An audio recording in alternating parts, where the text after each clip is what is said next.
Hi everyone. Time for my Billboard Music Awards review. Enjoy. Can you see me? Starts out with Pitbull and J-Lo and the We Are One song. I wasn't the hugest fan of Waka Waka, but I was a big enough fan that I want that back. The song was good. This new one, I don't know. I'm not tearing it up. Then they announced to me that we have a host of Mr. Chris Ludacris Bridges. Really, Ludacris is hosting our show. He had time from his acting schedule to come and host this. I don't understand it. There are so many people that could host these things. Why do they not even want to use anyone? I don't get it. I don't understand it. I wrote on here, I hate Vegas award shows. That's a fact. They all get on my damn nerves. I will give credit to this one, though, because a lot of the times the award shows will go to, like, this one was at the MGM Grand, and then they'll be like, well, now we'll go to one of the parent company casinos here performing on top of the Luxor. Shakira! Actually, that would make sense. That was a good idea. She can do like an Ojo Hutsasi kind of thing. That'd be real good. That brings me to Empire. Why the hell are you singing Empire still? That single's done. When you perform it on The Voice and it don't do well anymore, it's time to let it go.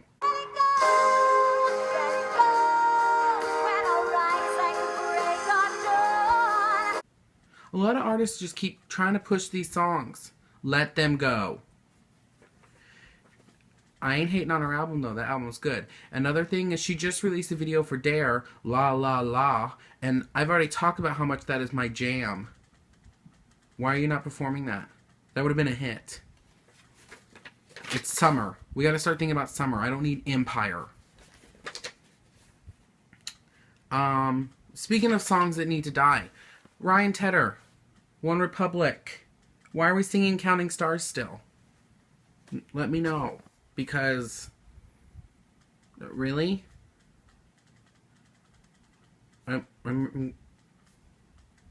That's done. You have a whole new single out now. Which I know they're probably going to be performing on The Voice this week. But come on. A 2-hit punch. Let's do it. Let's check it out. Alright, let's get excited for a minute. I'm not going to lie. The whole Iggy Azalea performance, I kept waiting for Gwen Stefani to come out to sing Harajuku Girls. And I like that song. But that's all I kept waiting for. Like, I thought that all the Japanese girls were going to come out and cheer with them.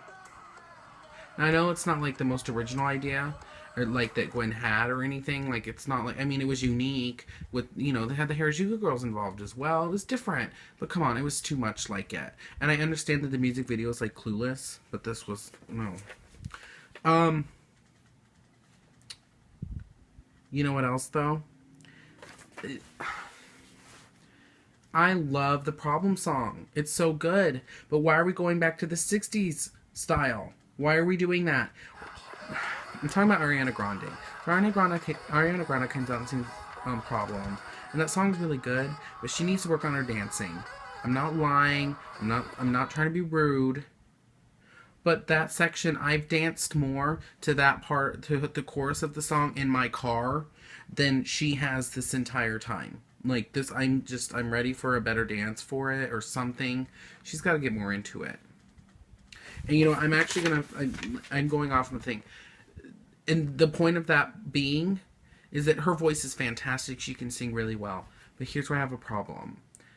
J-Lo performed tonight, and she showed them how it's done. She sang my jam, First Love, which we all know I love me a Max Martin song. Again, sorry to drop his name, I love him. But the point of it is, J-Lo went up on stage. She was actually the last performer of the night, and she, like, killed it with her song, First Love. And she does not have the strongest voice in the world. But you know what? When she gets on stage, she wants to make sure you're going to pay attention to her.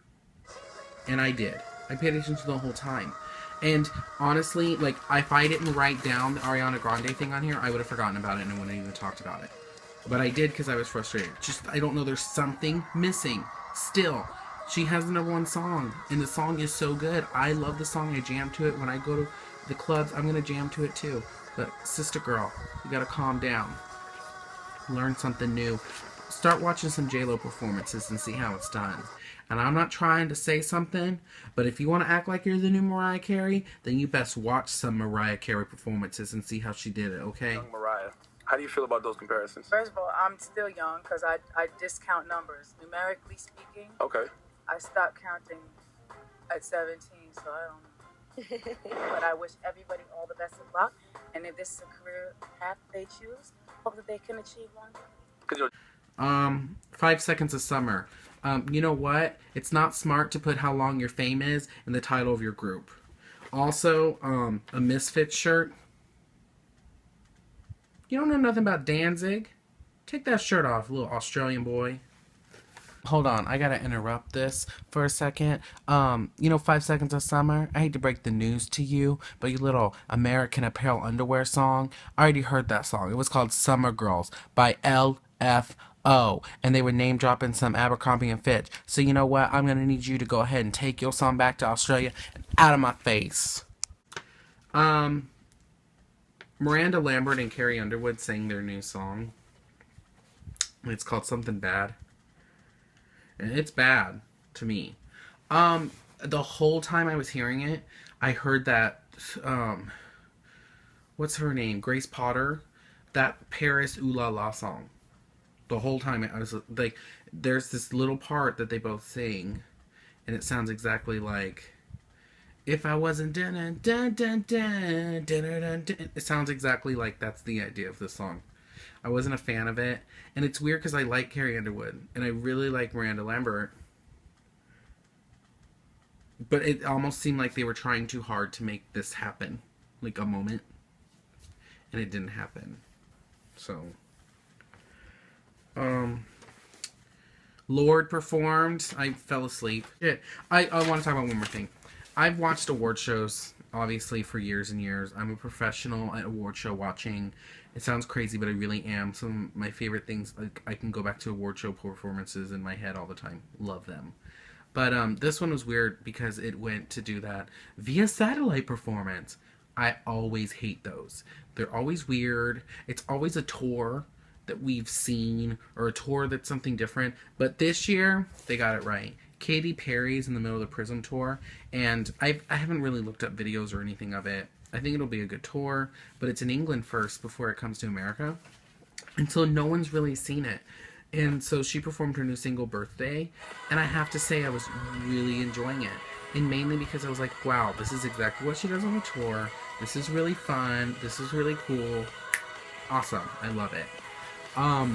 And it was really good. Like, and I don't really like that song, and I'm not a huge fan of it. I think it's a cool song, but when I heard that was the next single, I wasn't really pleased with that idea. But man, that was really cool. I thought the performance was cute. I mean, it was just really cute, and the balloons and everything. And so I have to say, for being one of those performances, it was really cool. Miley Cyrus also did a Lucy in the Sky with Diamonds little song, little Beatles tribute. I have no idea where that came from. Good for her, it was cute. But, that ain't gonna sell your record, fool. The J-Lo tribute was cool. The thing that was weird is that Rihanna and Britney, had 2 seconds to record their little bits. And that was it. Shout out to Shania Twain, she looked good. She came out. She looked real good. I kinda wanna see her show. Okay. And then we got, well, first of all, shout out to Leah Remini and Benny Medina for being there with J-Lo at her night out tonight. First love. But let's get to what everyone's talking about this award show is the Michael Jackson hologram thing. I love Michael. Escape is a great album. I'm loving it. I think it's a great idea. I thought it was put together well. I thought Ellie Reed did perfectly. I think it sounds exactly what Michael Jackson would sound like if he was working with Timbaland. So I was really, really excited about it. My problem with this hologram thing is that was not Michael. It looked like an impersonator to me. Like his face, that was weird. And honestly, I would have liked it better if it was 3 or 4 different impersonators doing the performance live. There's just other ways to do it. And I don't think this hologram was that amazing. They tried to show some woman, I'm guessing it's Ellie Reed's wife. I don't actually know who she was. Usually I'm good at that though. But she was sitting next to L.A. Reid, and Benny Medina was next to her, and she was crying during the performance. But it was like weird. I was like, I don't get it. I don't get it. I just don't. I don't think it's a great idea, and I think it's a bad thing. And almost, and like everyone's like, oh, it's so cool technology wise. It ain't cool. And for us, on like, good for those people at the MGM Grand. That's another thing I gotta bring up. When your award show is mainly people from the streets, and ain't no one famous, it's time to cut down the arena size. I don't need random fans screaming the whole time. I want to see celebrities clapping on other celebrities. That's why the Grammys are good. Because most of it, the camera who I see are people I want to know. I don't care about Shaquanda, who's in Henderson, Nevada, ready to cheer on Luke Bryan. Do I look like I care about that? No. I want to see freaking Benny Medina clapping for some Ariana Grande. Oh, wait, that wouldn't happen because she's in that tired ponytail again. I'm so annoyed. Anyway, so the Michael Jackson thing. I don't know. Check out the album still. But there's so many other ways that they could have done something. And I think that record label has so many creative people. And I understand what they were trying to do. And it is the most talked about thing. But I'm going to be honest with you. It ain't doing that well. Because that song, Slave to the Rhythm, is still at like number 185. On the iTunes chart. Another thing is this award show was it had to be one of the least watched award shows in a long time, because none of these songs have moved up on the iTunes charts at all. You know, I'm gonna get on there right now because I want to double check, because when I checked earlier, it was kind of weird because you always see like a huge difference. Problem and Fancy, they've been number 1 and number 2 the whole time, so that ain't different. Oh, you know what? No. That's been in there too. I was going to say the Luke Bryan song. Play It Again. But that's been in the top.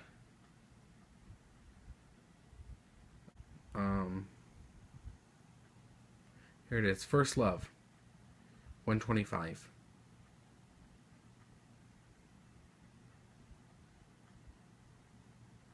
And the Ricky Martin song. Let's talk about Ricky Martin. He looked good. Ricky Martin looked real good tonight. And I was excited because just Jared posted a picture of him and my girl Kevin Harris. And like a little combo pic. They look real good. I ain't saying, I'm just saying. So, yeah, that's the award show. I don't know what other award show's coming out soon. I'm sure another one will get made up. The Sun Is Up award show. I mean, we're in May. There's nothing in June.